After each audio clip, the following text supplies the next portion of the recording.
Shalom and blessings, dear brothers, all the family of Yeshua. What we're going to study today is a very important prophetic message for the end of days. Take this message with fasting and prayer. I received this message in 2012. I was sent by the Father to a mountain retreat area for 7 months. I was 7 months fasting and praying, and on the 7th month, He gave me a very important prophetic work. He gave me a prophecy in the book of Isaiah chapter 19, Yeshayahu 19. Isaiah 19 is a harbinger. Before Babylon conquered the entire Middle East, before Babylon conquered Israel, Syria, the land of the Moabites and Ammonites, Lebanon, and defeated the ancient Egyptian empire, there was a harbinger. And the harbinger of the judgment to come was that the Nile River was going to dry up.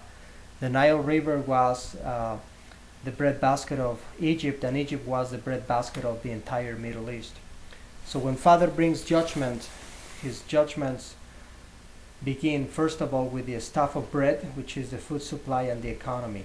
26 centuries ago, the breadbasket of the world was the Nile River, and there was a drought before a world war broke out. And the financial capital was Tyrus, a city in the motherland of Lebanon that was also completely destroyed. So, after 7 months, Father guided me to Isaiah 19. I'm going to read from chapter 19, from verses 1 to verses 10. Isaiah 19 says, "The burden of Egypt. Behold, Adonai rides upon a swift cloud, and shall come into Egypt, and the idols of Egypt shall be moved at his presence, and the heart of Egypt shall melt in the midst of it.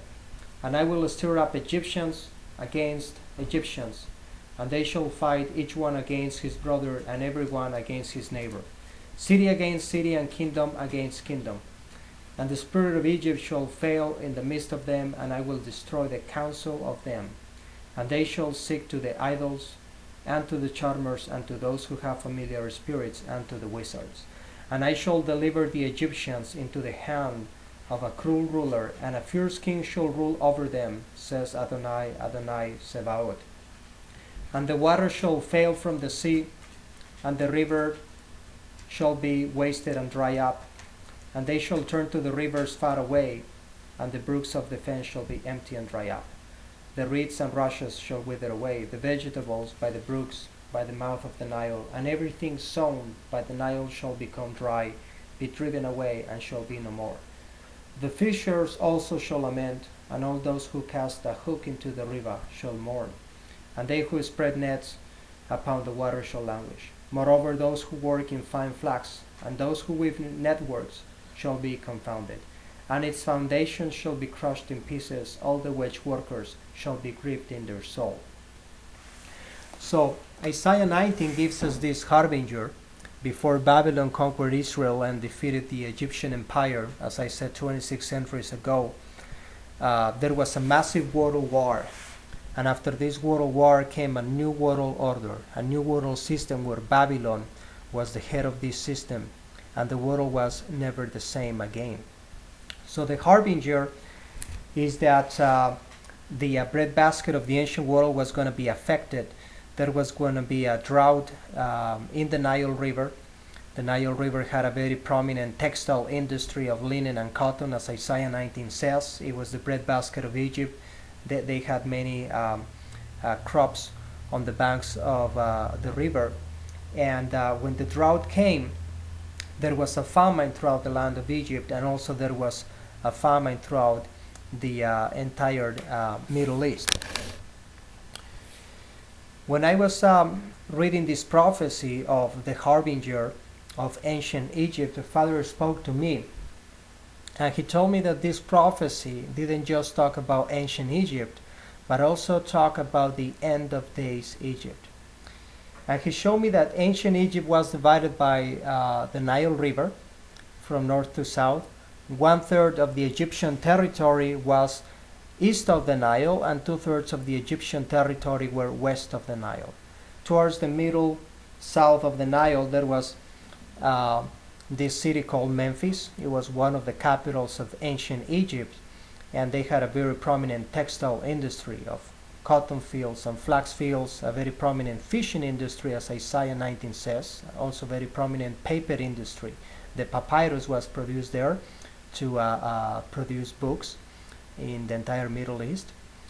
And they had also very prosperous agricultural industry. And all this was destroyed during this drought of Isaiah 19.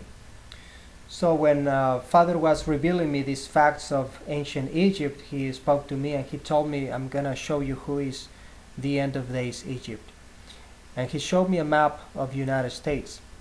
And he showed me ancient Egypt was divided by the Nile River. United States is divided by the Mississippi River. Ancient Egypt had 1/3 of the land east of the Nile and 2/3 west of the Nile. United States has 1/3 of the land east of the Mississippi and 2/3 west of the Mississippi.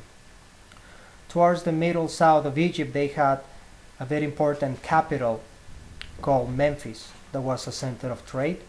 Towards the middle south of the Mississippi, we have a city called Memphis, Tennessee.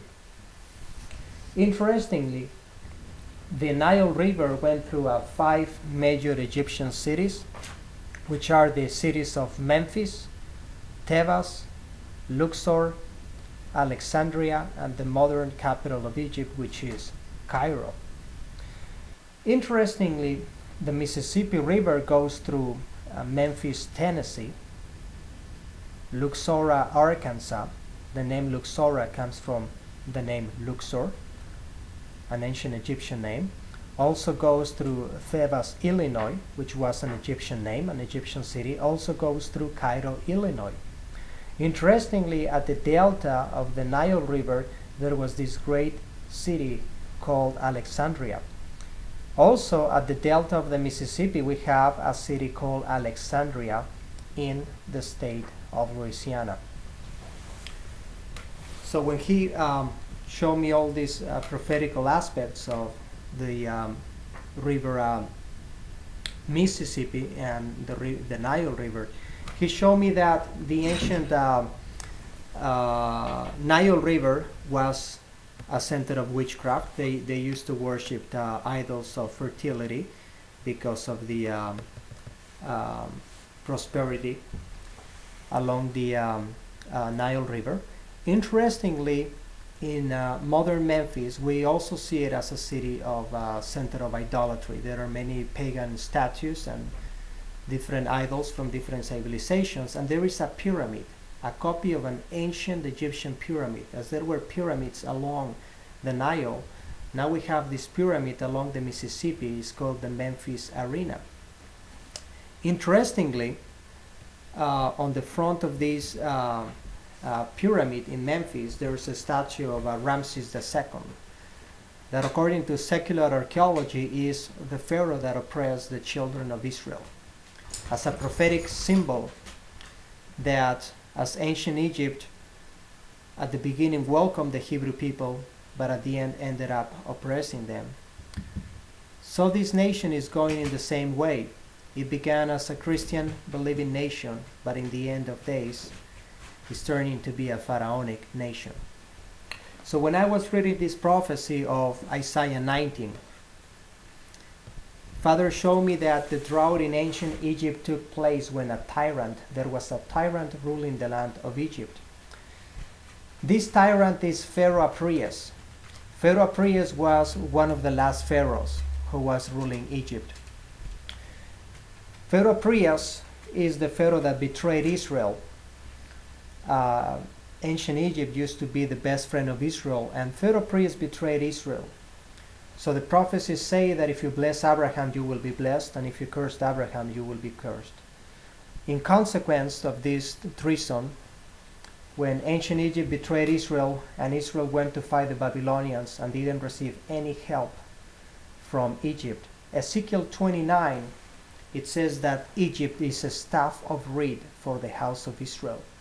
And when Israel tries to lean on this staff of reed breaks and splinters the hands of Israel. Therefore, the Father will judge Pharaoh and will judge Egypt. Interestingly, During the days of Pharaoh Prius, after he betrayed Israel, financial judgment came upon Egypt, and the kingdom became so unstable. So Pharaoh Prius needed to bring foreign armies, foreign mercenaries from other countries, from Greece, to quench the revolts and bring stability to his kingdom.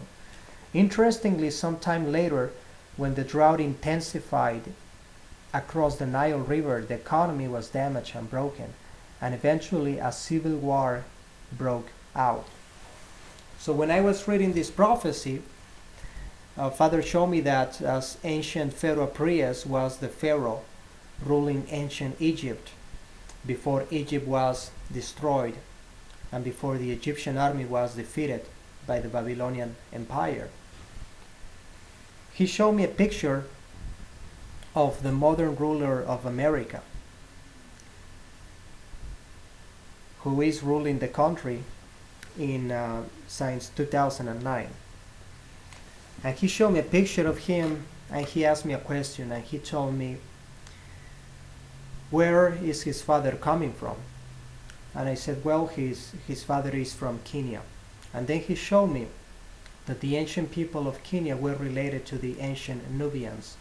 And this is the people where the pharaohs came from.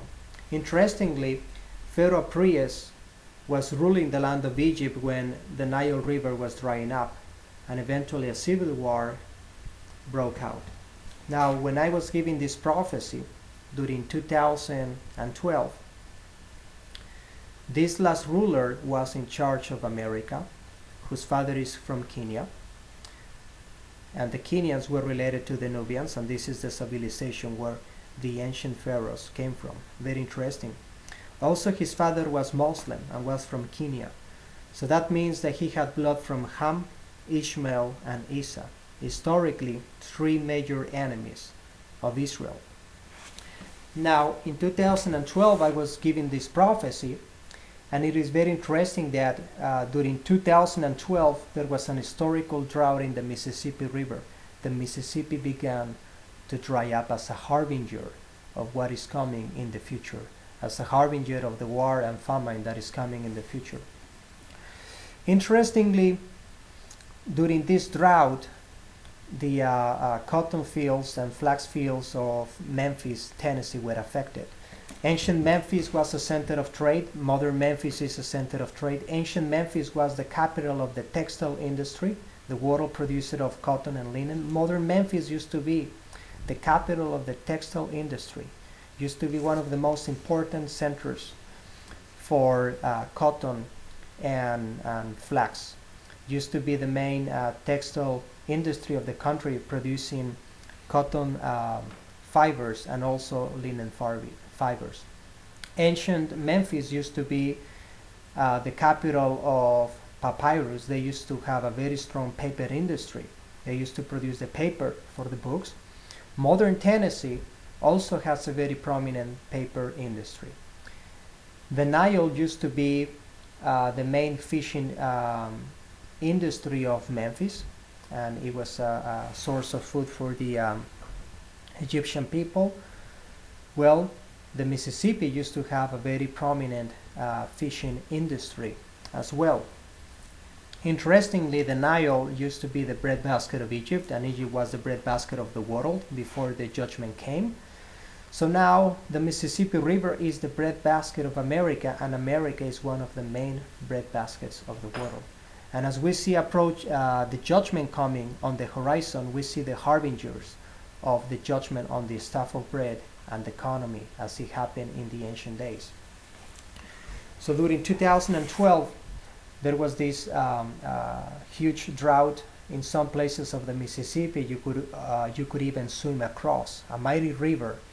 Nobody would imagine that you could possibly swim across this mighty river, but the drought was so severe that in some areas you could actually swim across, and the water levels were so low that some of the boats couldn't navigate all the way up to the state of Illinois. So during 2012, the banks of the river were dry sand and dry up, as Isaiah 19 says. Many of the vegetables of the crops by the banks of the river were destroyed, as Isaiah 19 said. Many of the linen fields and flax fields were destroyed, as Isaiah 19 said. The fishing industry was affected also, as Isaiah 19 said. So the prophecy says that when there was a drought in ancient Egypt, a civil war broke out because Pharaoh Prius, Egypt used to be the best friend of Israel, but as this Pharaoh betrayed Israel in the battle against the Babylonians, the judgment came upon Egypt. An economical judgment hit Egypt very hard, and this Pharaoh needed to bring foreign armies to quench the revolts.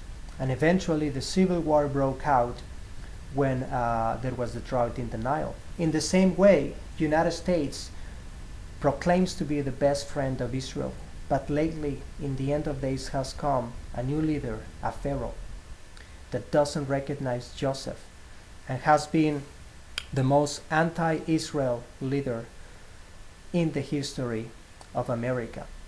Interestingly, as ancient Egypt betrayed Israel and suffered economical judgments, also America is becoming more and more friendly towards the enemies of Israel, and America is bringing economical judgment upon itself. Interestingly, on 2008, the year of the election, we see the stock market crashing 777 points. And in 2009, since this last Pharaoh took office, we have seen the biggest economical judgments on the history of this nation. After receiving this prophecy, Father showed me something very fascinating, a fascinating prophetical revelation. In 1492, it was the actual date of the Exodus. During 1492, there was an ancient pharaoh whose name was Thutmose. Thutmose was the son of Ahmose. Ahmose in Hebrew means the brother of Moses. We know when Moses was living in Egypt, he grew up as an Egyptian prince, and his half-brother Ahmose, that means brother of Moses, became the ruler of Egypt. Eventually, Moses needed to flee into the wilderness because he stood up for righteousness. And Ahmose, which means brother of Moses, became a pharaoh.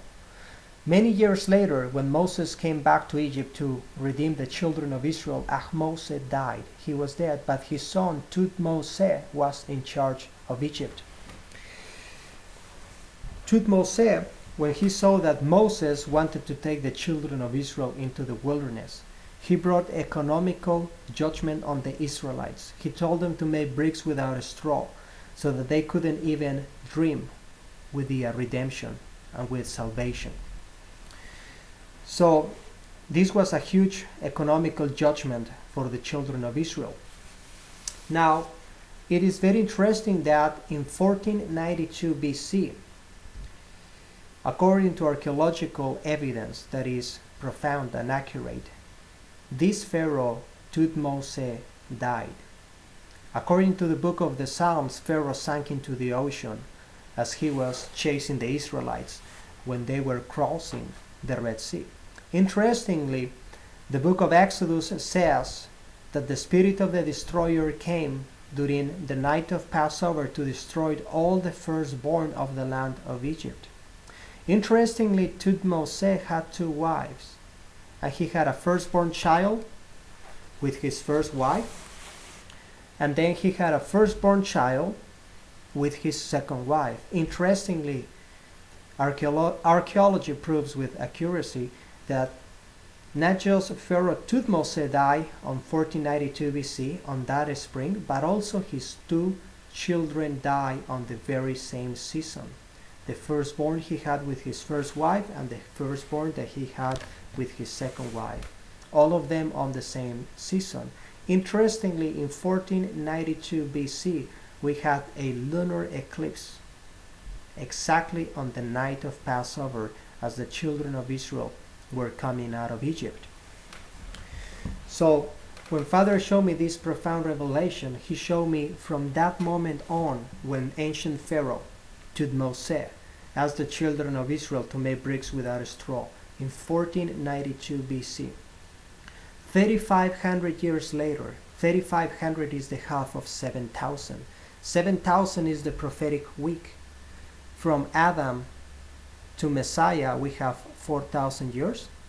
From Messiah's first coming to his second coming, we have another 2,000 years. We come to the year 6,000. And from the beginning of his millennial kingdom till the end, we have 1,000 years. So his millennial kingdom ends up in the year 7,000. And then Father says in Isaiah 66 that he will create new heavens and new earth. So all the prophetic week of creation is 7,000 years, as Father made everything in 6 days and rested on the seventh. So 3,500 years is the half of 7,000. And this number is found throughout the scriptures. It says that the woman goes into the wilderness for 3 years and a half. 3 years and a half is 3.5 years. It says that the two witnesses will prophesy for 3 years and a half. 3 years and a half is 3.5, the half of 7 years. And also it says that the Antichrist will rule the world for 3 years and a half. 3 years and a half is the half of 7 years.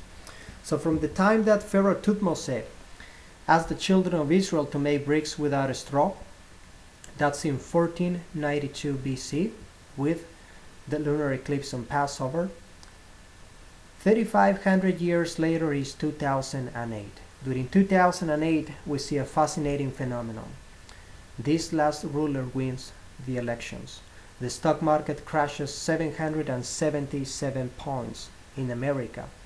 And since this last ruler took office during the first months, the stock markets begin to crash and lose many points and points and more points and more points.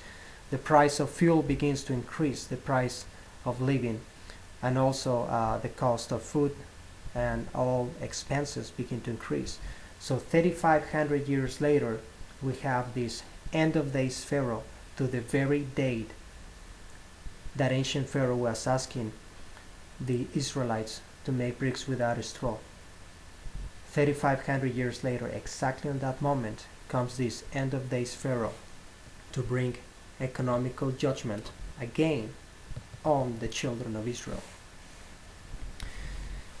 After Father showed me this prophetic revelation, he showed me something fascinating.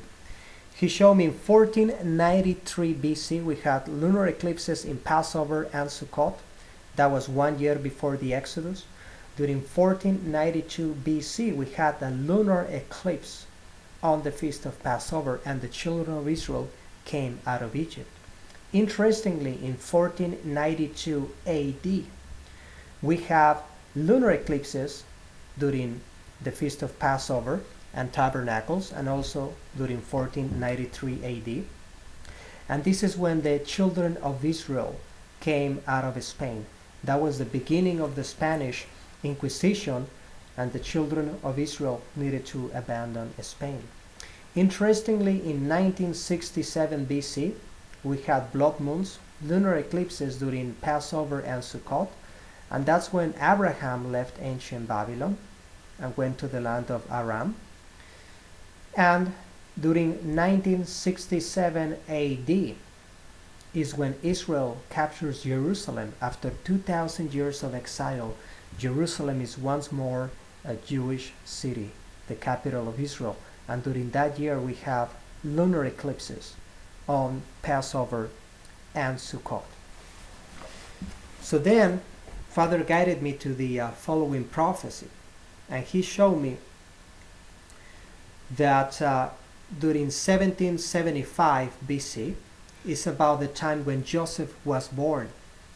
During 1775 AD is about the time when the independence movement began in America. When before Isaac was born, Father spoke to Abraham and told him that his descendants were going to be like the stars of heaven. And he says that they were going to be sojourners in a land not theirs for 400 years. Interestingly, in the book of Exodus, it says that after 430 years, the children of Israel came out of Egypt. Now, when is the beginning of this period of 400 years? The answer is in the book of Exodus, chapter 6. In the book of Exodus, chapter 6,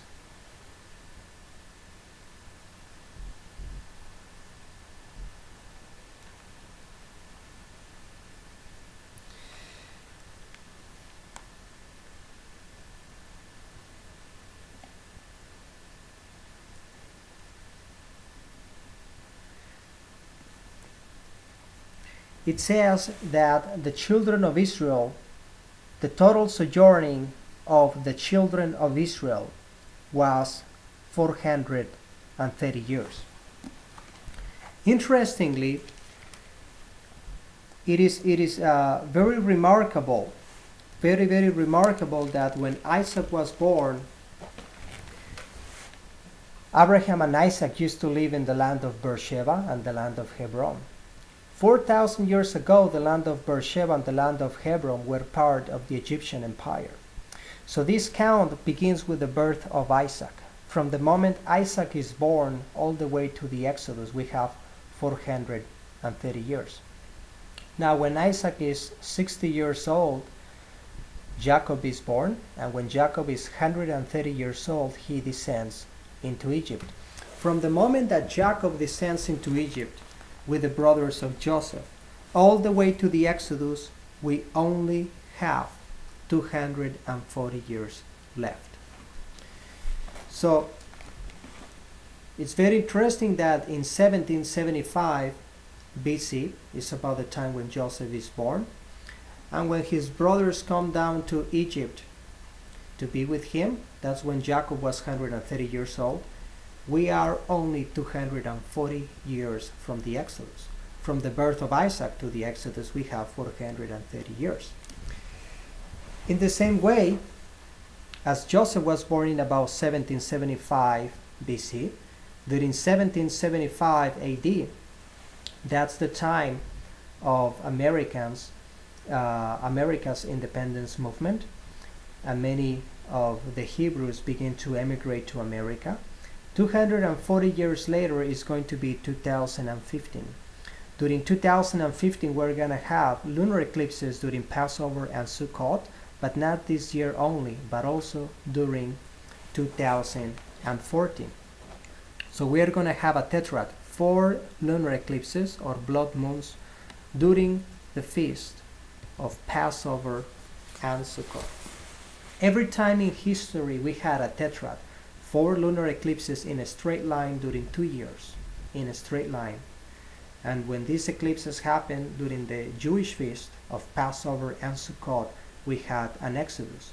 It happened in 1493 and 1492 BC, all these eclipses. It happened in 1492 and 1493 AD, all these eclipses, and Israel came out of Spain. Also, it happened in 1949 and 1950. We had 4 lunar eclipses in a straight line during Passover and Sukkot, and the children of Israel came out of Europe. Some went to Israel, some went to America. This is the date when Israel became an independent nation after 2,000 years of exile. Very interesting. Now, during 2014 and 15, we're going to have the same blood moons, and this will be the final exodus of his people. So, the exodus of which land? And Father showed me that this will be the final exodus of the north, prophesied in Jeremiah 6. And to be more specific, the final exodus of America and Israel. Why? Father showed me that this nation is not just fulfilling the prophecies of ancient Egypt, but is also fulfilling the prophecies of the end of days Babylon. Let us go to Jeremiah 50 and 51. In Jeremiah 50 and 51, he talks about the destruction of Babylon. Also, Revelation 18 talks about the destruction of Babylon, which is the end of days Babylon. Jeremiah 50, it says, verses 8, it says, "Flee from the midst of Babylon and come out of the land of the Chaldeans, and be as rams before the flocks. For I will raise and cause to come up against Babylon a company of great nations from the north." Jeremiah 50:37 says, "A sword is upon their horses, and upon their chariots, and upon all the mingled peoples that are in the midst of her, and they shall become as women. A sword is upon her treasures, and they shall be robbed. A drought is upon her waters." Now Jeremiah 51 keeps with a warning, 51:6, and repeats again, "Flee out of the midst of Babylon, and let every man save his life." 51:7, "Babylon has been a golden cup in the hands of Adonai, which made all the earth drunken. The nations have drunk of her wine. That's why the nations went mad. Babylon shall suddenly fall and be destroyed. Lament for her."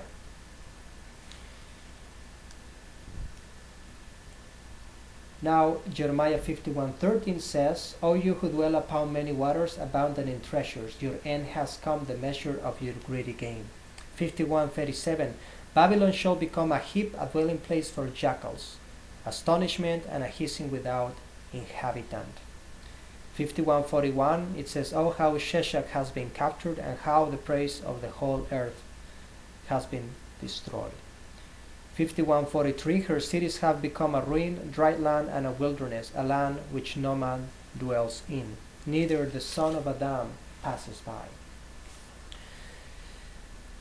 51:45, "My people, go out of the middle of her, and let every man deliver his life from the burning displeasure of Adonai." So now, let us go to Revelation 18, and it's going to clarify to us who is this end of days Babylon. Revelation 18 talks about the destruction of Babylon. Revelation 17:5, it says that the capital of Babylon is this great city that is called Mystery of Babylon the Great, the mother of the harlots and of the abominations of the earth. In Revelation 18, it says, 18:2, it says, "Babylon the Great is fallen, and is become a habitation of demons." Revelation 18:4, it says, "Come out of her, my people, that you be not partakers of her sins." Another warning to escape this nation.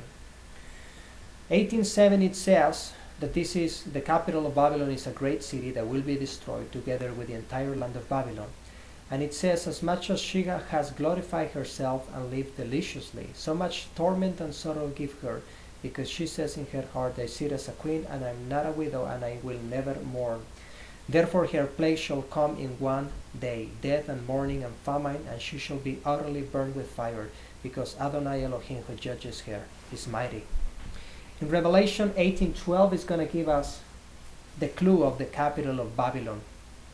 It says that this city has merchandise of gold and silver and precious stones and pearls and fine linen and purple and silk and scarlet and all citron wood and all manner of vessels of ivory and all manner of vessels of most precious wood and bronze and iron and marble and cinnamon and spices and ointments and frankincense and wine and oil and fine flour and wheat and beasts and sheep and horses and carriages and chariots and slaves and souls of men. And then it says in Revelation 18:16, it says, "Cry out and say, Woe, woe, the great city that was clothed in fine linen and purple and scarlet and decked with gold and precious stones and pearls. For in 1 hour such great wealth has been desolate, and every shipmaster and every passenger and sailors, and as many as gained their living by the sea stood afar off, and cry out when they look on the smoke of her burning, saying, Was there ever a city like this great city?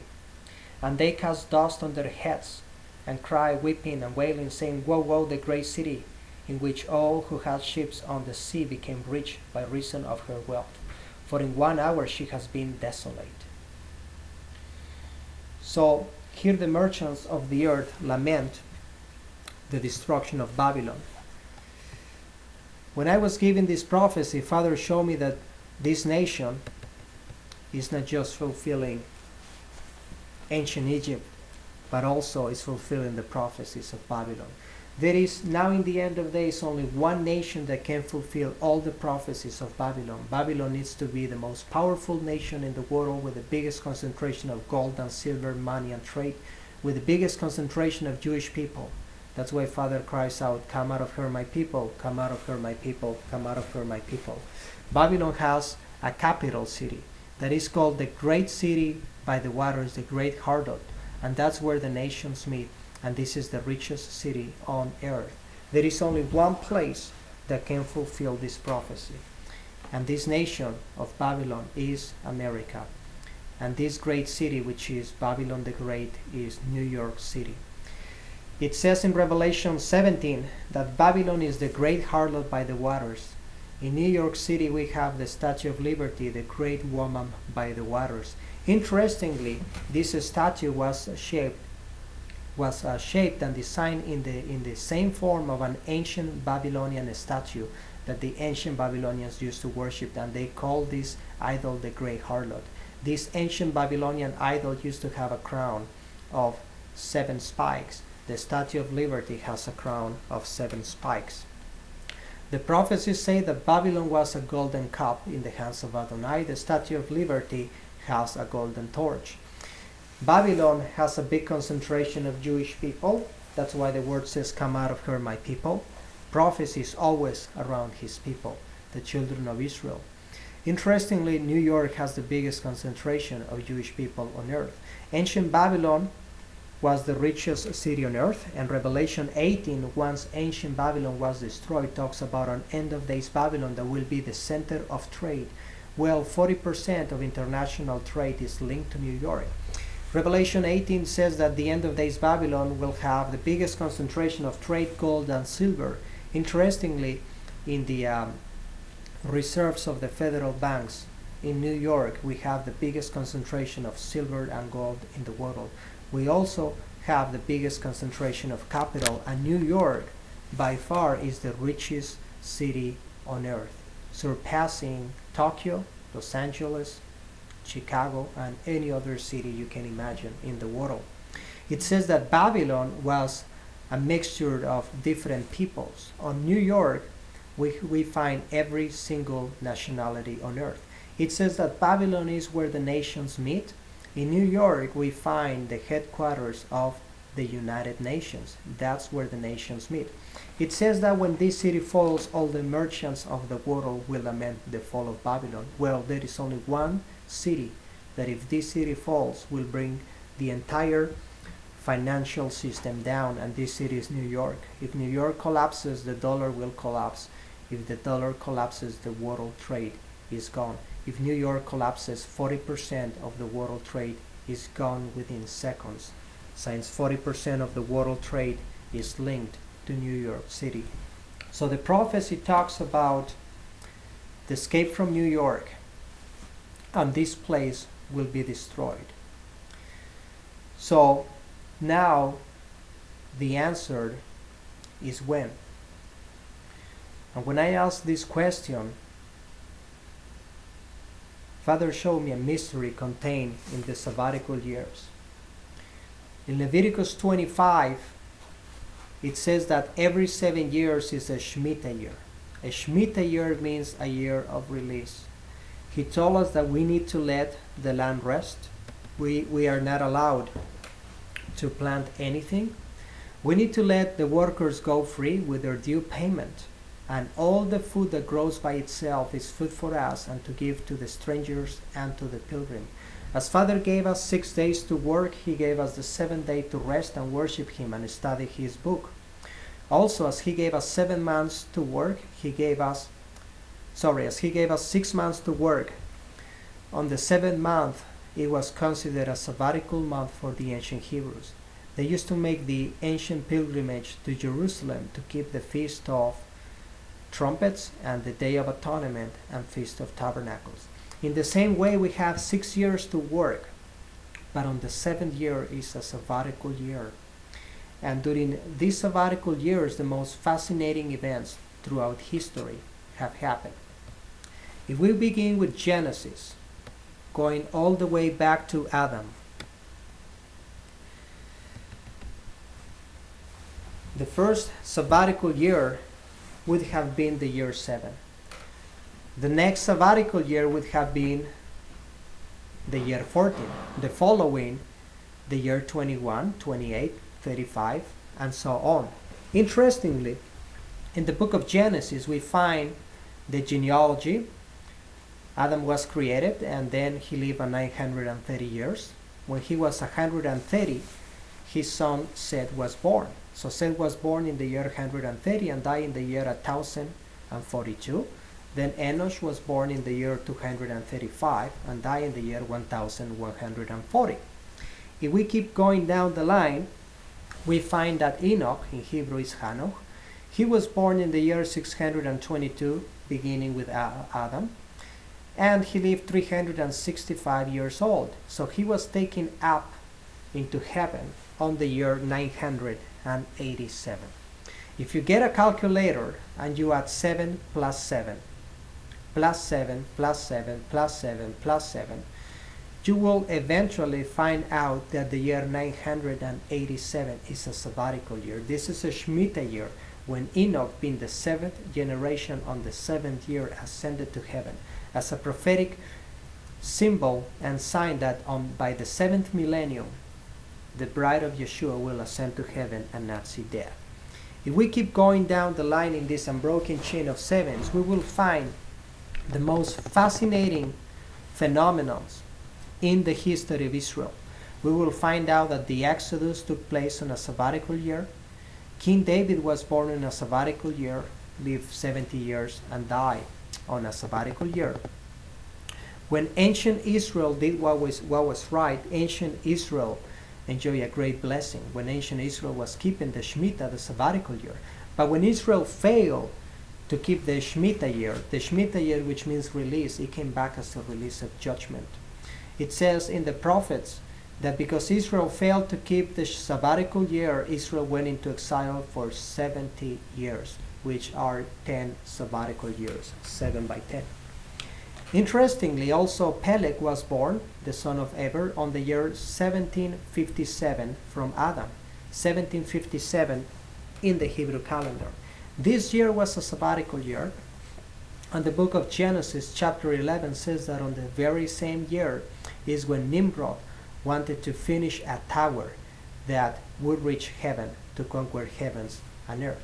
So as he was trying to finish this tower, the judgment came and confusion came, and people were divided by languages. People couldn't understand each other, and Eber named his son Peleg with this name. Peleg means division, because that's when the earth was divided.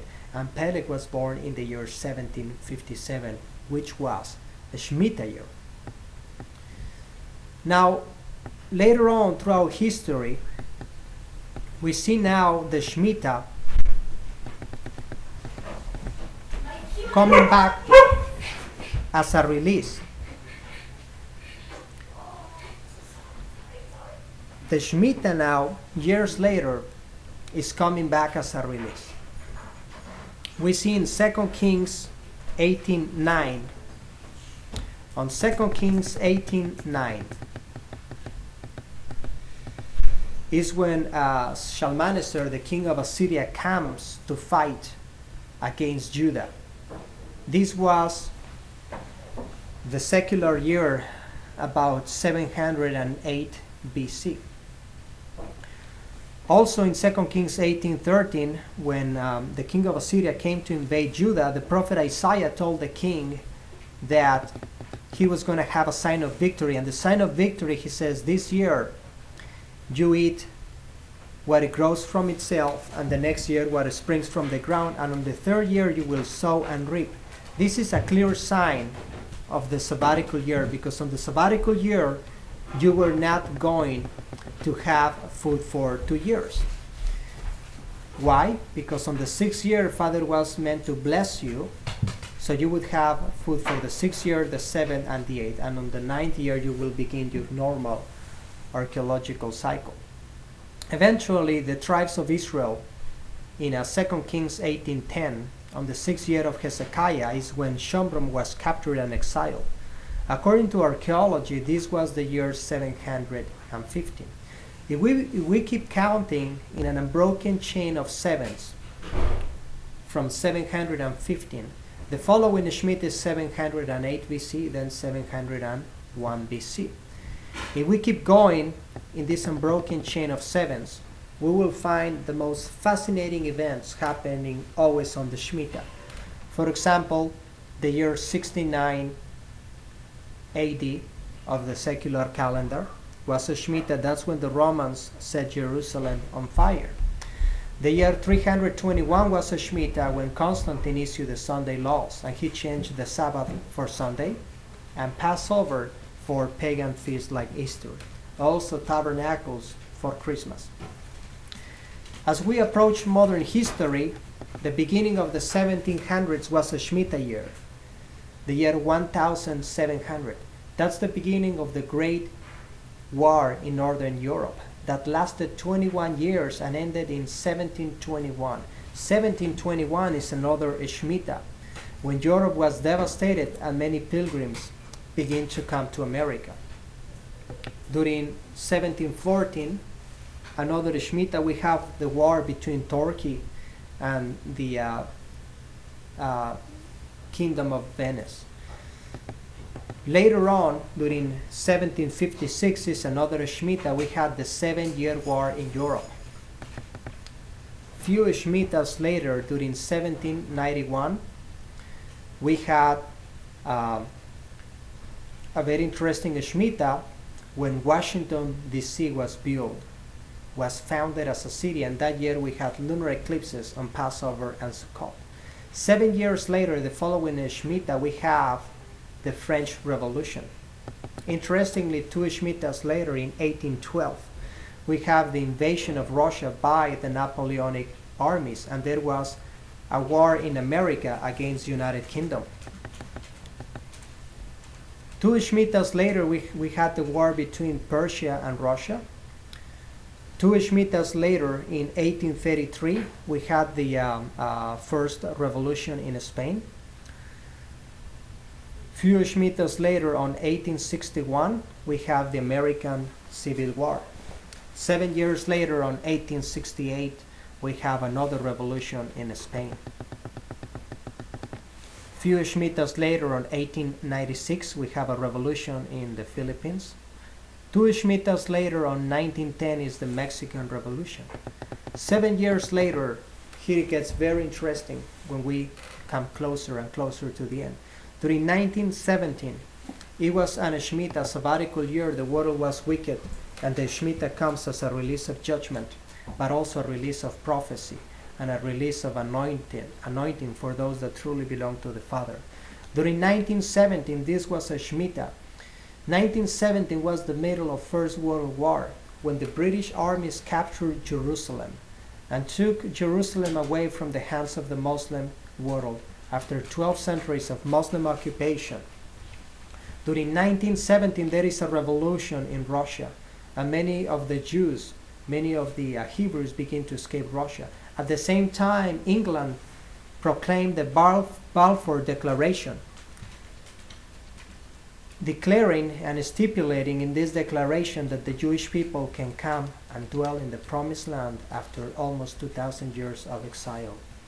7 years later, in 1924, we see economical havoc worldwide, and there is a revolution in Russia. Much more Hebrews, many more escape Russia and go to Israel and begin to establish the first kibbutz, the first settlements. 7 years later, in 1931, when America finished the Empire State Building as a symbol of pride and prosperity, and every time humanity built a high tower like the Tower of Babel, during the year 1757 of the Hebrew calendar. As there was judgment back then on 1931, there was huge economical judgment, not just in America, but worldwide. There were many natural disasters, not just in America, but worldwide. America was destroyed by the Dust Bowl. There was famine throughout the land. China was devastated by the famous Chinese floods, where almost 5 million people died and 23 million people were displaced. This was the very same year when China became a communist republic and began oppressing the Christian brothers. So the Shemitah came to China as a judgment for persecuting believers.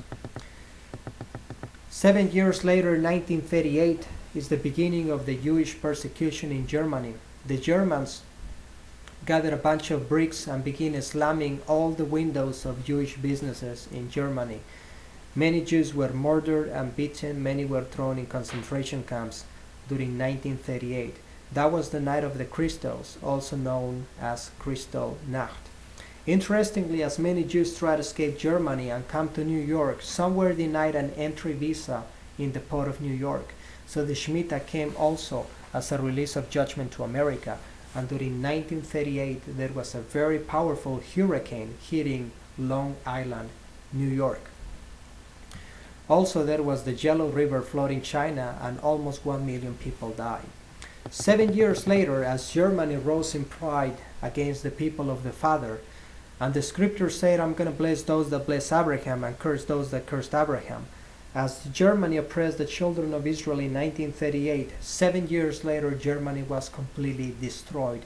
Berlin was bombed. Every single German city was completely destroyed by the Allies. That was the end of Second World War, with the defeat of Germany, with the nuclear bombing of Japan. And interestingly, on that year, we saw the creation of the United Nations, the World Bank, and the IMF. Three major institutions designed to make the world one for the time of the Antichrist. Interestingly, during 1945, thousands of Jews left Europe and went to Israel, others to North or South America. 7 years later, during 1952, we had torrential rains in England, and that's many natural disasters worldwide, nuclear detonations in Nevada, and that's the beginning of the European community, the resurrection of the Roman Empire. 7 years later, 1959, we have a revolution in Cuba. Vietnam invaded Laos. Tibet is invaded by China. There is a great Chinese famine, killing over 15 million people. Again, China is persecuting the Christians, and now the Shemitah comes as a release of judgment. Also, on the last day of Feast of Tabernacles came a terrible typhoon hitting Japan, where about 5,000 people died and 1.5 million remained homeless. Also, during 1959 was the beginning of the spatial race. People began to send satellites to space, and we began to have telecommunications. Interestingly, the prophet Daniel says that in the end of days, knowledge was going to increase. 7 years later, during 1966, we had natural disasters worldwide, especially apocalyptic floods in Finland. There was the Vietnam War. There were also racial wars in the United States. There was a point of tension in the Cold War. There was martial law in Argentina. France began to detonate the first bombs in the Pacific. And there was a bloody cultural revolution in China. There were many quakes in Turkey, and there was the war between Israel and Syria. There were many quakes in Peru and strong Christian persecutions in China. Also many floods in Italy. And that was the beginning of the construction of the World Trade Center.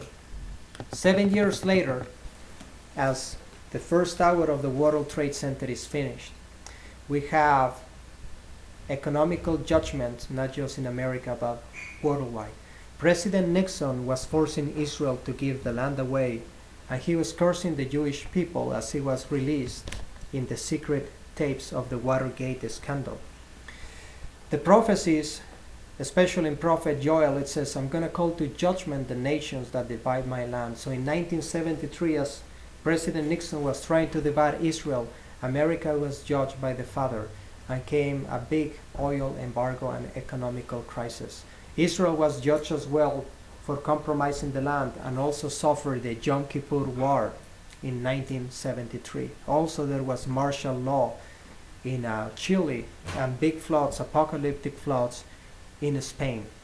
There was a famine, historical famine in Ethiopia, and there was also the famous London flu. 7 years later, America didn't learn the lesson and the secret mystery of the Shemitahs. So during the Shemitah of 1980, President Carter is forcing Israel to give the land away. On the spring of 1980, the price of silver and gold collapsed in America. America is hit with a big oil crisis. And in the same year, the volcano St. Helens erupted in Washington, D.C., covering several states in ash. That was also the year when the fascist regimes began to take over South America. There were many quakes in Italy, and there was civil war in Salvador and Peru, and that was the beginning of the war between Iraq and Iran. Also, there was a heat wave throughout the entire United States. 7 years later, the world and America have not learned the mystery of the Shemitahs. During 1987, President Reagan again is trying to divide the land of Israel and is forcing Israel to make covenants with the Arab world that are not beneficial to Israel. So during the fall of 1987, we see the biggest crash in modern history of the United States. The Dow Jones goes down 500 points. The stock market lost 22% of its value. There is crisis in America and worldwide. Also, Israel was judged. That was the year of the first Intifada. Intifada means a series of terrorist attacks against Israel. 7 years later, America has not learned the mystery of the Shemitahs. During 1994, President Clinton tries to divide, no matter what, the land of Israel. During a very specific meeting, when he is forcing Israel to give away 30% of its territory, President Clinton receives a phone call and somebody tells him or asks him, who is Monica Lewinsky? After President Clinton is disgraced before the entire nation, he needs to disregard the case of Israel and he needs to focus on cleaning his name. At the beginning of 1994, when President Clinton was pushing Israel against the strings to divide the land, there was a terrible earthquake in Los Angeles, causing $30 billion in damages. Also, during the spring of that year, the Nasdaq lost dozens and dozens of points. There was economical havoc. During that year, also, the Mexican economy completely collapsed. And that was also a year of judgment for many countries in South America.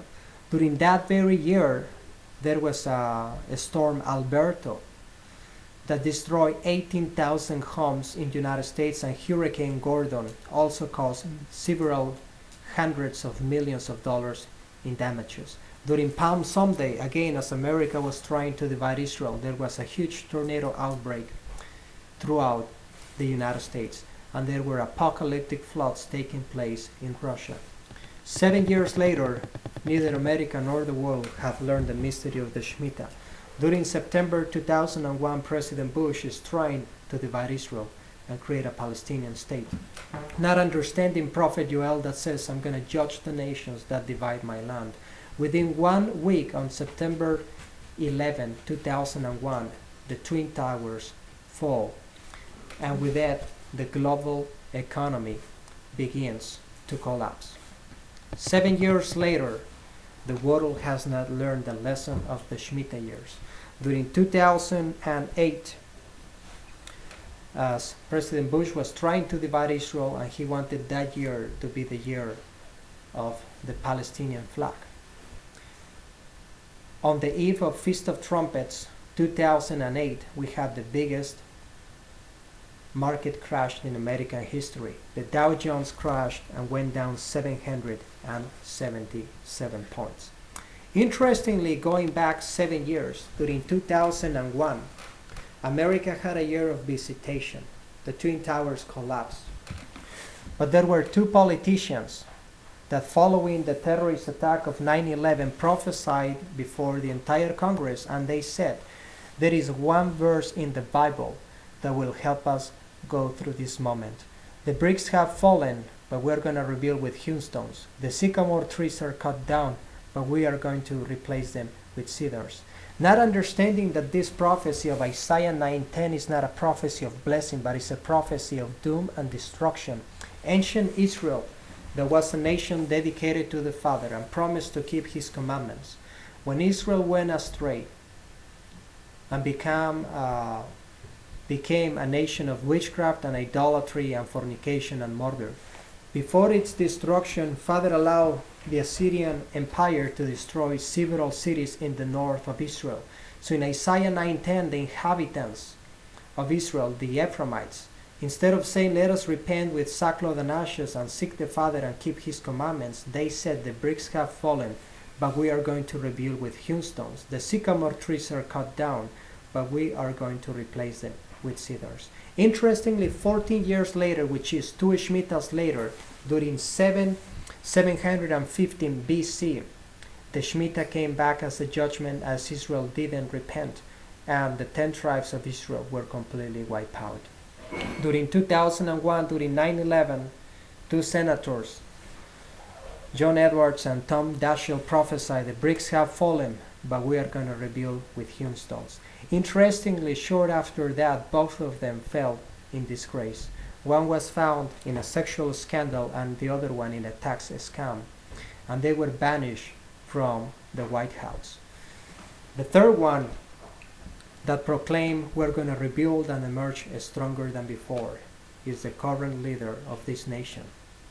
Interestingly, ancient Israel, when proclaiming the vow of defiance, "The bricks have fallen, but we're going to rebuild with hewn stones. The sycamore trees are cut down, but we're going to replace them with cedars." As ancient Israel was building bigger towers and houses, 14 years later, which is 2 Shemitahs after this proclamation, ancient Israel was completely destroyed. 14 years later, after 2001, is going to be 2015.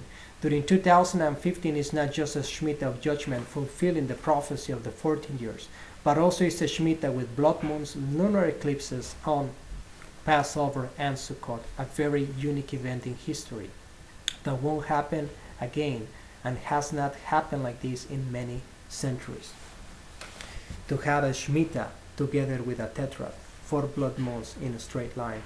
Interestingly, after 9/11, little did they know, these politicians, that when the Twin Towers collapsed, there was a sycamore tree on ground zero. And as a piece of steel was collapsing from one of the towers, it hit a sycamore tree on ground zero and destroyed it in pieces. Later on, there was a ceremony in New York on ground zero, and they pick up this fallen sycamore tree and replace it with a cedar tree, exactly as the prophecy says. When the Twin Towers collapsed, America decided to build a higher tower, the Freedom Tower. Interestingly, the foundation of the Freedom Tower is a hewn stone, as the ancient Harbinger of Israel. They said, "The bricks have fallen, but we're going to rebuild with hewn stones." So they put a hewn stone as the foundation of the Freedom Tower, and they said that they were going to emerge and recover, and they were going to be stronger than before. Now, on the eve of Feast of Trumpets 2001, that's when the judgments come to a nation, and when ancient Israel was meant to have the bills clean and clear before the Father. That was a day of judgment. That was just few hours before blowing the trumpets on the very Feast of Trumpets. During 2001, that is a Shemitah year, when we translate that year into the Hebrew calendar, it was the eve of Feast of Trumpets. During the eve of Feast of Trumpets 2001, there was the biggest crash in the history of Wall Street. The Dow Jones went down 650 points. 7 years later, as they were finishing the foundations for the Freedom Tower, during the same date, on the eve of Feast of Trumpets, when the nation comes, when the judgment comes to a nation, and the nation is meant to repent and have the bills clear before the Father, on the eve of Feast of Trumpets 2008, the stock market crashes 777 points, exactly 3,500 years before this date. Ancient Pharaoh Thutmose commanded the Israelites make bricks without straw, and he was killed. Now the next Shemitah is going to be a Shemitah with lunar eclipses on Passover and Sukkot. After Father showed me this prophecy, he guided me to Book of Acts chapter 220. Book of Acts talks about the end of days, chapter 220. It says that one of the signs is that the sun was going to turn to darkness and the moon to blood. Also the book of Revelation talks about the sun turning to darkness and the moon to blood. Also the book of Prophet Joel talks about the sun turning to darkness and the moon to blood. In Hebraic understanding, a dark sun is talking about a total solar eclipse. When we have a total solar eclipse, we have a dark sun. And the blood moon is talking about a total lunar eclipse. When we have a total lunar eclipse, the moon is not receiving light from the sun, and the moon looks red like blood. Now, we have eclipses every single year in one part of the planet. But the symbolic aspect of prophecy is found in the book of Amos chapter 8. In the book of Amos chapter 8, it talks about a huge destruction coming to Jerusalem when everybody by Jerusalem died and the temple was destroyed. And he says that the sun will be darkened in its going forth. Also, he says that our feasts are going to be turned into lamentation. The most important celebrations in the history of Israel are the Feast of Passover and the Feast of Tabernacles. During the Feast of Passover, we have a full moon, and during the Feast of Tabernacles, we have a full moon. So during the most important celebrations in history of Israel, when the moon is meant to be full and beautiful and bright, if during those days we have a total lunar eclipse, that actually those days are the only days when we can have a total lunar eclipse. In order to have a total lunar eclipse, the moon needs to be full. We have a full moon in Passover and Sukkot. So historically, when we have lunar eclipses on the feast of Passover and Sukkot, amazing prophetic events have happened worldwide. And also, when we have 4 lunar eclipses for 2 years in a straight line, we have witnessed the Exodus of Egypt, the Exodus of Spain, and amazing events worldwide.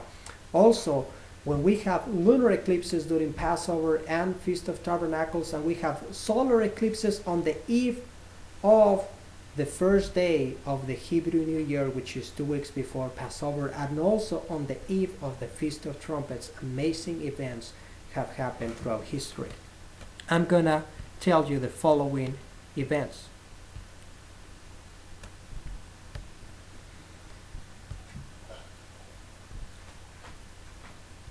During 1492 BC, we had lunar eclipses on Passover and Feast of Tabernacles. The children of Israel left ancient Egypt.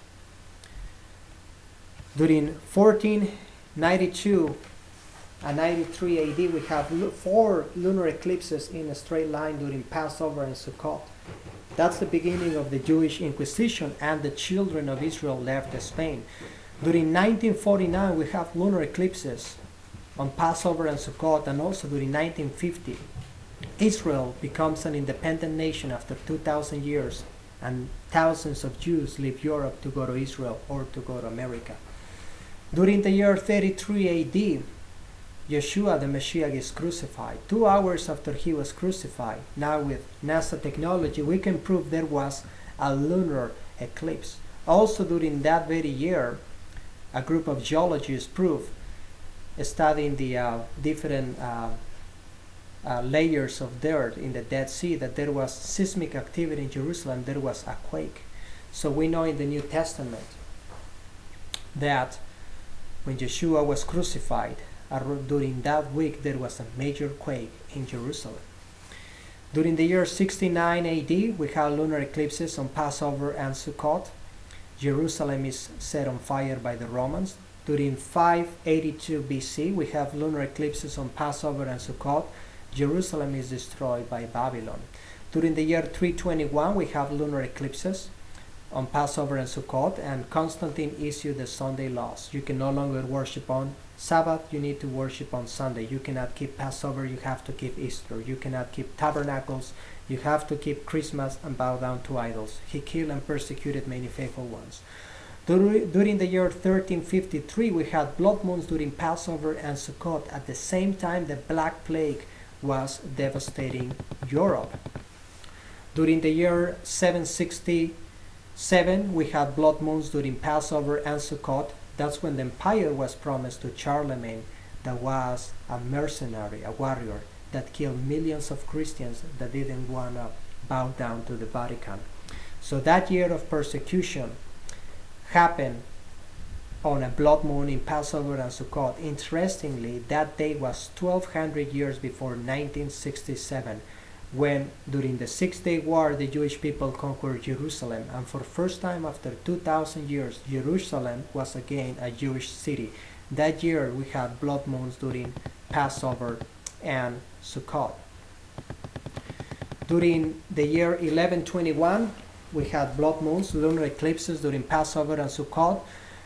The Jewish people are expelled from Belgium, beginning of Jewish persecution in Belgium. During 1204, lunar eclipses during Passover and Sukkot. Constantinople fell by the Crusaders. This was the capital of the Eastern Roman Empire. During 1269, we had lunar eclipses during Passover and Sukkot. That was the beginning of the Jewish persecution in France. During 1298, we had lunar eclipses during Passover and Sukkot. That was the beginning of the Jewish persecution in Germany. 5,000 Jews killed. During 1399, we had blood moons during Passover and Sukkot. That was the last outbreak of the Black Plague in Europe. So the next tetrad that is very significant is going to be in 2014 and 15. And interestingly, in 2015 is a Shemitah with blood moons and solar eclipses on the eve of the Hebrew New Year and also on the eve of Feast of Trumpets. Historically, when there was a solar eclipse on the eve of Feast of Trumpets is when ancient Babylon collapsed and ancient Egypt collapsed. Interestingly, America had its biggest collapse in Wall Street during 2001 on the eve of Feast of Trumpets. 7 years later, on the eve of Feast of Trumpets, 2008, we had even a bigger crash as America was going against Israel. Millions of people lost their homes and businesses as the Dow Jones went down 777 points on the 7th Hebrew year, on the eve of the 7th month, on the eve of a high Shabbat that is always represented by the number 7. 7 years later, we're going to have a total solar eclipse on the eve of Feast of Trumpets. So when I was giving this prophecy, Father showed me the next prophecy. America also fulfills mystery of Babylon, and is also the end of days Babylon, the most powerful nation on earth. Ancient Babylon came to world power for 70 years. Jeremiah tells us that after 70 years, it says, I will punish the king of Babylon. Ancient Babylon rose to world power for 70 years. After 70 years, the king of Babylon was executed, as Jeremiah prophesied. And Babylon lost its power. Now, America, United States, comes to world power in 1945. With the victory of Second World War, with the defeat of Germany and Japan, the dollar becomes the most powerful currency on earth. Interestingly, 70 years later, it's going to be 2015 with a total solar eclipse on the eve of Feast of Trumpets and lunar eclipses on Passover and Sukkot. Interestingly, most economists predict by then, since America has been printing money and the debt of the US is surpassing $17 trillion, by then America will be completely devastated and destroyed. By then, Russia and China will have a bigger economy and a bigger army. It's very interesting. And this date is 70 years since the end of Second World War. Interestingly, Isaiah 13 gives us a prophecy when ancient Babylon collapsed. Ancient Babylon collapsed after ruling the world for 70 years. In Isaiah 13, it says that when ancient Babylon collapsed, there was a total solar eclipse. The sun was dark and the moon didn't give its light. When we read Isaiah 13, the destruction of Babylon, 13:10, It says, the sun shall be darkened in his going forth, and the moon shall not send out its light. The only moment we can have a total solar eclipse is at the conjunction of the moon. At the conjunction of the moon is black. This is the eve of every new moon in the Hebrew calendar, and the moon is not sending light. So ancient Babylon was destroyed with a solar eclipse at the conjunction of the moon on the eve of Feast of Trumpets. Interestingly, the same astronomical phenomenon will happen in 2015. Ancient Babylon rose to world power for 70 years. After 70 years, it was destroyed with a solar eclipse on the eve of Feast of Trumpets. America came to world power in 1945 with the victory of Second World War. 70 years later is 2015 with a total lunar eclipse on the eve of Feast of Trumpets. Interestingly, in the book of Jeremiah, it says, after 70 years, I'm going to judge the king of Babylon. Babylon rose to world power for 70 years, and after 70 years, in Jeremiah 25, 12, it says, after 70 years I will punish the king of Babylon. 70 years later, the king of Babylon was killed. It's very interesting that 2015 will be the 7th year of the current leader, the end of days Pharaoh of this nation. But what happened 40 years from this date? There is a mystery. In 1945, 40 years before this date, President Franklin Roosevelt, great friend of the King of Saudi Arabia, dealing the oil with him. The King of Saudi Arabia told him, we're going to deal with the oil, but you are not going to allow Israel to become a nation. Within a week, as judgment came on him because he refused to bless Israel, he died in his office. Interestingly, 70 years before this date is 1875. During 1875, we have the King of Babylon, the ruler of the most powerful nation on earth, dies. President Andrew Johnson dies. 70 years later, on the Shemitah of 1945, the King of Babylon, the ruler of the most powerful nation on earth, President Roosevelt dies. 70 years later is going to be 2015, with blood moons in Passover and Sukkot, and a solar eclipse on the eve of Feast of Trumpets, and it's going to be the 7th year of Obama, 70 years since the nuclear bombing of Japan, 70 years since the end of Second World War, and 700 years since the Great European Famine that took place on 1315. So, after Father showed me this prophecy,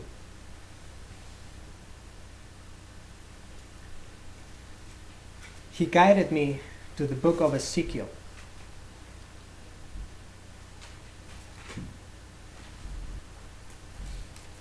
Let us go to Ezekiel 29.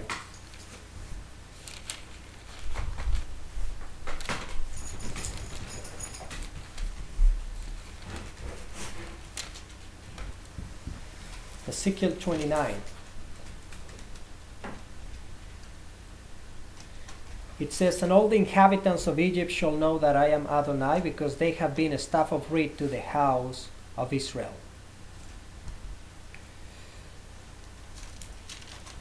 So Ezekiel 29 talks about the judgment on Egypt, and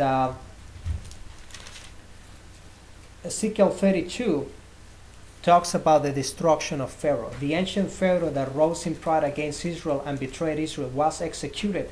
And this happened on Ezekiel chapter 32. And when this Pharaoh was executed and ancient Egypt lost its power and was judged, look what the prophecy says on Ezekiel 32:7.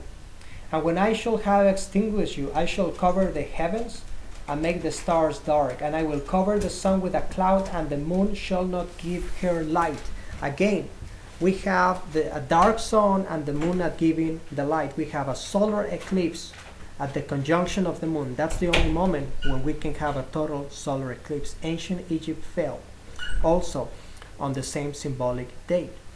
Now, after this prophecy, Father showed me the prophecy of the year of visitation. If we go to Isaiah chapter 23, Isaiah chapter 23, it says, after 70 years, I'm going to punish the city Zoar.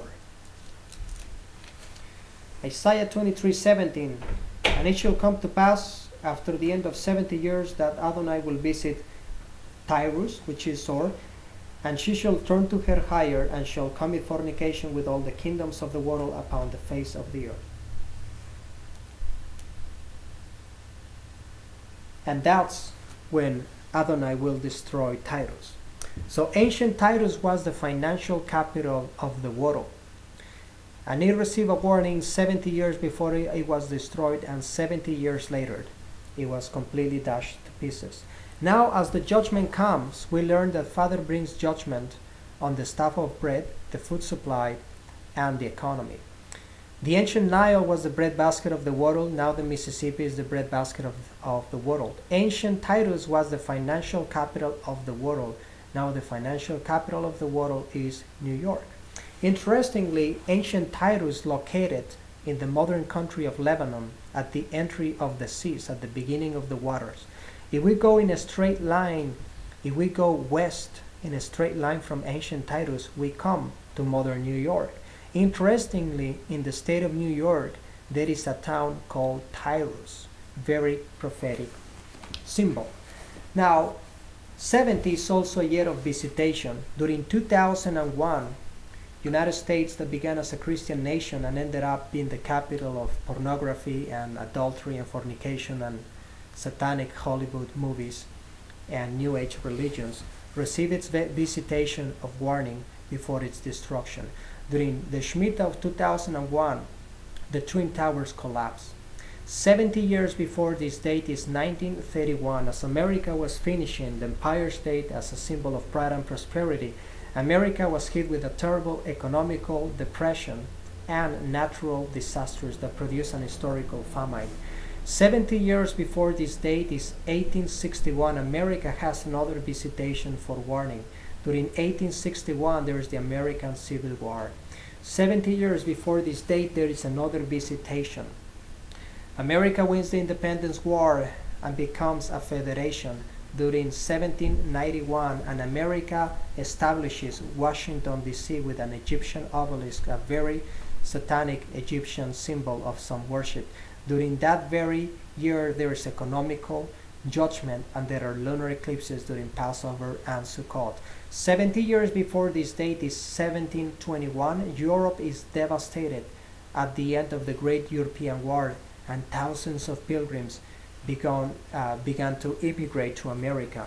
If we keep this unbroken chain of 70s, we come to the year 321, when Constantine issued the Sunday laws, changing the Shabbat for Sunday and persecuting millions of Christians and through Jews. Now, 2015 is going to be 70 years since 1945, which is the end of the Second World War with the nuclear bombing of Japan. During 2015, we will have all the astronomical events that happened at the fall of Babylon, that happened at the fall of ancient Egypt, and the fall of the major empires of the ancient civilizations. This will be the fall of America, and there's going to be a catalyst that will produce Third World War. Now, the next prophecy is found in Ezekiel 27.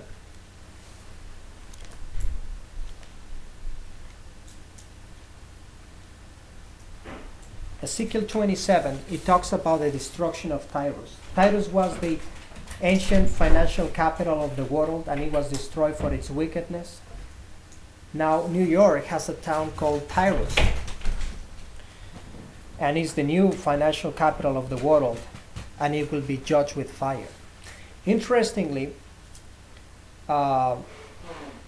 now let us go to Ezekiel 28. Ezekiel 27 talks about the destruction of Tyrus. Ezekiel 28 tells us who is the king of Tyrus.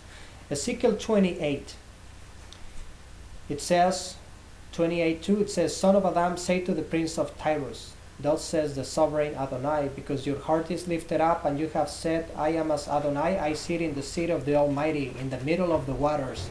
Yet you are man and not a mighty one, though you did set your heart as the heart of Elohim.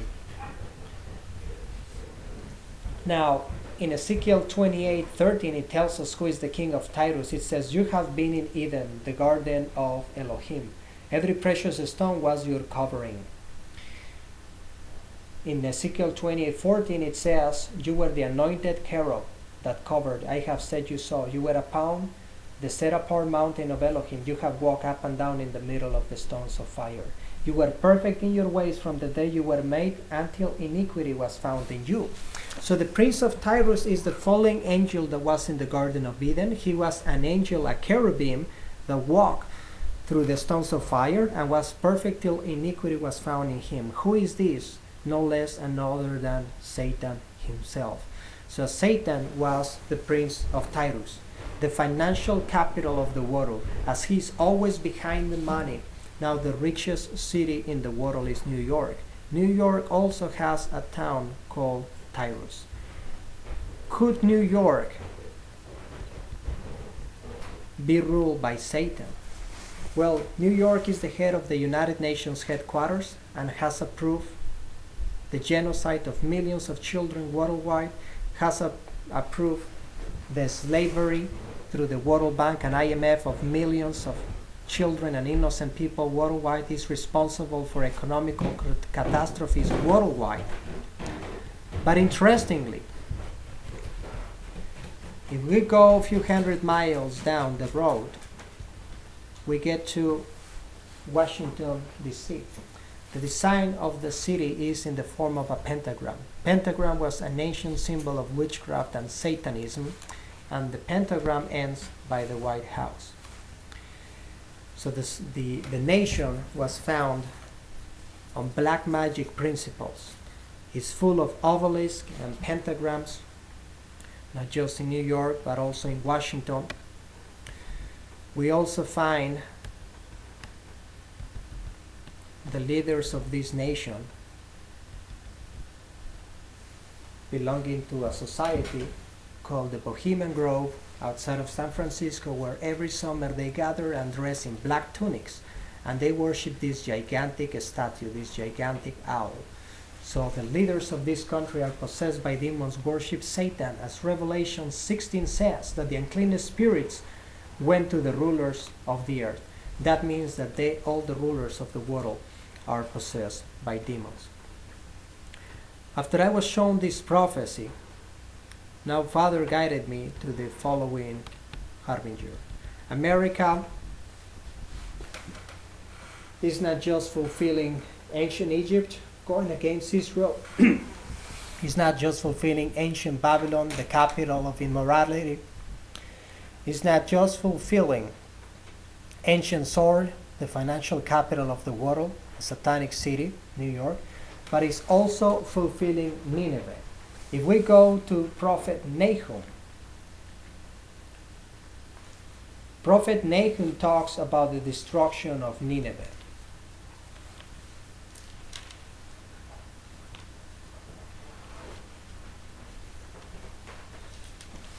Prophet Nahum chapter 3, before Tyrus was the financial capital of the world, Nineveh was the financial capital of the world, and Prophet Nahum 3 calls her the well-favored harlot, the mistress of witchcrafts, who sells the nations through her whoredoms, and the families through her witchcrafts. It says in 3:7, "And it shall come to pass that all those who look upon you shall flee from you and say, Nineveh is laid waste." It's very interesting that Nineveh was the financial capital of the world and was completely destroyed. Interestingly, in the state of New York, we also have a town called Nineveh. We have a town called Babylon, a town called Nineveh, and we have a town called Tyrus. And very close by, a few miles down the road in New Jersey, we have a town called New Egypt. Very interesting. After I was given these prophecies, Father showed me the following Harbinger. This nation is the second Germany. Back in 1945, when Germany was defeated, all the German scientists came to this nation. Interestingly, Germany was basically financed by America. There were Rockefeller bankers in New York. They financed the oil for the German planes. Henry Ford of Ford Motors, he financed the Germans. Prescott Bush, grandfather of Bush, he financed the Germans. So America was financing the Germans. At the end of the war, the Germans came to America. All the German scientists, all the experiments they did in Germany are being carried out in America. The Germans put fluoride in the water for mind control. America puts fluoride in the water for mind control. Germany built concentration camps, the same America. Germany sprayed the ghettos with toxic gases, the same America, with chemtrails. It's the most sprayed nation on earth with chemtrails. Interestingly, at the very heart of the United States, we have the state of Colorado. At the very heart of Colorado, we have the city of Denver. By the city of Denver, we have an airport that is built in 1994 on a Shemitah in the shape of a swastika. This airport from the sky is not just built in the shape of a swastika, but is the biggest airport in the whole world, with the biggest landing field in the whole world, and it has an underground base. How odd? At the very entrance of the airport, we have a horse. This horse is like the pale horse of the apocalypse, where 25% of the population dies. This horse has red eyes with lights on its eyes, very demonic. And you can see the veins and the bloody ribs on the side of the horse. It's like the pale horse of Revelation. Interestingly, the artist that built this gigantic horse died because the head of the horse fell on him. A prophetic sign that this satanic horse had a profound meaning in the end of days. But let us go inside the airport and see what is there. There is a mural of a Nazi soldier holding a Muslim sword. Interestingly, America is going fascist and is also becoming an Islamic country. This soldier is killing a dove that symbolizes peace. On the side of the soldier, we see thousands of dead people and cities destroyed by nuclear weapons, and we see a rainbow, which is the sign of Noah, the sign of the flood, the sign of destruction and the apocalypse. So this is a prophetic mural of Third World War. Next to this mural, there is another mural that shows us the outcome of Third World War. After Third World War, all the nations come together to make peace under the rulership of this charismatic one world leader that the scriptures describe as the son of perdition or the Antichrist. All the nations are making peace. There's a flag here that says peace, peace, and shalom in Hebrew, peace in many languages. We have the flags of Israel and Palestine coming together, making peace, and all the nations are giving their weapons, their swords, to this one world ruler that breaks them with a hammer and brings them the false peace of the Antichrist. Also, United Kingdom and Ireland and India and Pakistan make peace, and the whole world comes under this one world ruler. The following mural tells us how they will achieve that peace. In order to achieve that peace, you need to have a one world religion. So we have this mural of all civilizations coming together, and there is a Native American doing a pagan ceremony by a flower. All civilizations and all New Age philosophies and all religions coming together. In order to make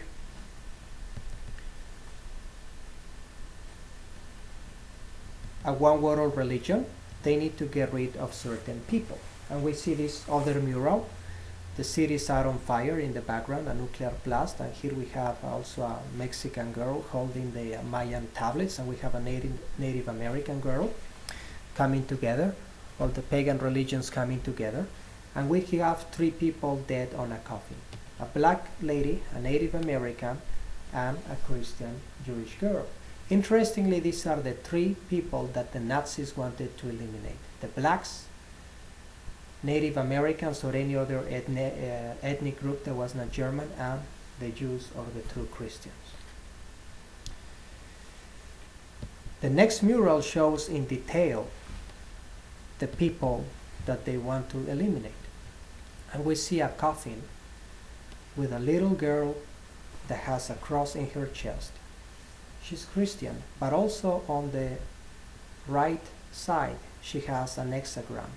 And this is the same hexagram that the Jewish people were forced to wear during Second World War in Germany. So she is like a Jewish Christian girl. And this is the people they want to destroy to make a one world religion. So that's why the prophecies talk about flee Babylon before it is destroyed, flee Babylon before it is destroyed, flee Babylon before it is destroyed. Now, after this, Father guided me to the next monument in this country, which are the Georgia Guidestones. This is a country erected in the 1980s in the state of Georgia. It has the 10 Commandments of the Beast. It says to reduce the world population below 500 million. This is the plan of the Antichrist, so he can rule the world. Since he's not the Almighty, he needs the population down so he can rule it. To bring down the population to 500 million means to kill 95% of the inhabitants. Also, these stones talk about having a one world religion, a one world language, and a one world court, all the nations together. To achieve this goal, they want to destroy the population through cancer and through chemtrails. US is the most sprayed nation on earth. These are chemtrails. When the planes used to fly back in the 90s, they used to leave a contrail, a little column of smoke that would disappear after 5 seconds. Now, the skies are sprayed with chemtrails, toxic aluminum gas that destroys the organic crops, and only Monsanto transgenic crops can survive. Also destroys people with cancers and Alzheimer's. Also, America, what the scriptures talk about the exodus from this nation, because they want to kill everybody with cancer. America is the #1 producer in the world of genetically modified crops, Monsanto. The Monsanto family is established by the DuPont family. The DuPont family in Germany established IG Farben. IG Farben was the company that was in charge of producing all the chemical gases that the Germans used to liquidate the Jewish people. The same family came to America and founded Monsanto, the very company that is producing 80 or 90% of the world's transgenic crops and is killing millions and millions with cancer and other diseases every single year. So after this, Father showed me another picture, Jeremiah 6, and in Ezekiel talks about to flee the north and calamity comes from the north. When I was reading this verse, Father showed me that in the northern hemisphere of the world, we have 99% of the nuclear weapons, 99% of the nuclear reactors, 99% of the chemtrails and magnetic radiation and transgenic crops, and 95% of the Muslim population. And the most sophisticated armies of the world are in the northern hemisphere. So most of the destruction in the northern hemisphere is going to happen. Most of the destruction of Armageddon and Third World War is going to happen in the northern hemisphere. So his people need to go south of the equator, not to Australia or New Zealand, which are countries run by the United Kingdom. After this, Father showed me that as the blood moons, lunar eclipses are coming to America, also this is coming. Under the new healthcare reform, every single citizen will be commanded to have an implanted microchip. Without it, you won't be able to go to any hospital. Eventually, it's going to be used to buy and sell, as the book of Revelation says. With the microchip, they can implant through high and low frequencies thoughts in your mind, and you become a puppet of the system. Now, there are many brothers trying to set up places of safety within this country. The only problem is that with Agenda 21, once the Civil War is over and once the Third World War devastates most of the country, once the country is destroyed most likely by nuclear weapons, the country will be divided in Agenda 21. Every single piece of land in red, green, or yellow is going to be controlled and regulated and confiscated. People are going to live in the black spots, urban areas like LA and San Francisco, Chicago, New York, New Jersey, and Boston. So all the farmland is going to be confiscated, and this place has the most sophisticated technology and drones and scanners and radars to take the land away from its citizens. Staying here only means destruction and only means to die with the civil war, with nuclear disasters, with natural disasters, and with cancer. The prophecies of Jeremiah 50 and 51 tell us to flee Babylon, flee Babylon, flee Babylon, flee Babylon. The Exodus is written in the sky. Every time in history we had 4 blood moons, there has been an Exodus. We had blood moons during 1492 BC, the Exodus out of Egypt. During 1492 AD, we had the blood moons. That year and the following year, that was the Exodus out of Spain. During 1949 and 50, we had blood moons. That was the Exodus out of Europe. Now it's coming again. And this time is the Exodus out of this nation. Father is taking his people to the southern hemisphere, to the wilderness, to build a nation of priests. Interestingly, the year 6000 is not very far from 2015. When we analyze all the chronology of the Shemitah years, when Yeshua began his ministry, he quoted Isaiah 61 that says, "The Spirit of Adonai is upon me. He has anointed me to preach the news of salvation to the poor, the brokenhearted, to release the captives, and to proclaim the year of the favor of Adonai." This year was a jubilee. According to the New Testament, Yeshua is beginning his ministry after John the Baptist, and John the Baptist begins his ministry on the 15th year of Tiberius Caesar Augustus. That, proven in archaeology, was the year 29. So, using the genealogy given in the Hebrew Scriptures and all the archaeological evidence, the year 6000 cannot be before the year 2025 or after the year 2035. Interestingly, on 2015, a few years before the coming of the great day of Yeshua, we have blood moons, Tetrad, meeting a Shemitah, and this is when the tribulation will start. Global financial chaos, Third World War, after that the building of the third temple, after that the 2 witnesses prophesied for 3 years and a half, after that the Antichrist rules the world for 3 years and a half, after that Yeshua comes to destroy the Antichrist and those that have the mark of the beast, and he comes to rule this world for 1,000 years. The millennium is going to be from the year 6000 to the year 7000. The year 6000 is just around the corner. So this is the season when he is calling his people to the wilderness to save them and to purify them and to refine them so they can truly become a nation of priests and be ready to receive the great Mashiach Yeshua that is coming on the clouds.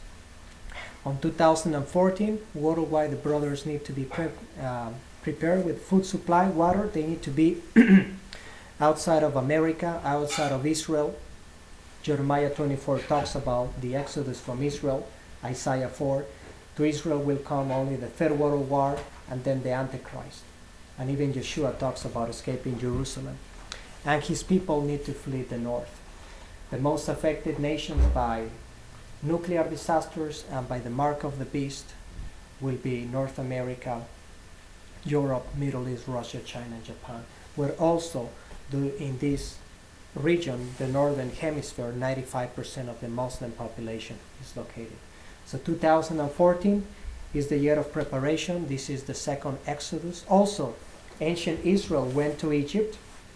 When Joseph was 39 years old, his brothers came. 240 years later, they left Egypt, which is 430 years from the birth of Isaac. When the 10 tribes were exiled to Persia, 240 years later, they came out of Persia under Ezra and Nehemiah, a remnant of these 10 tribes.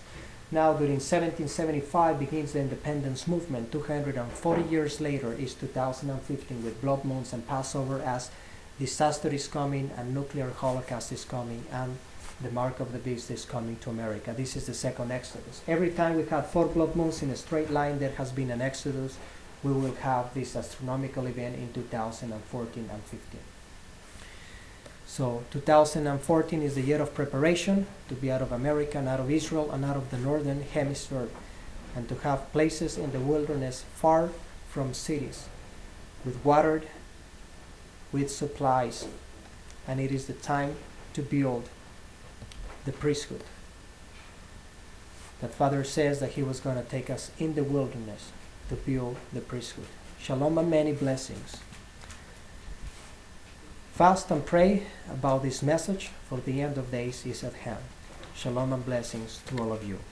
Shalom. In the name of Yeshua. Amen.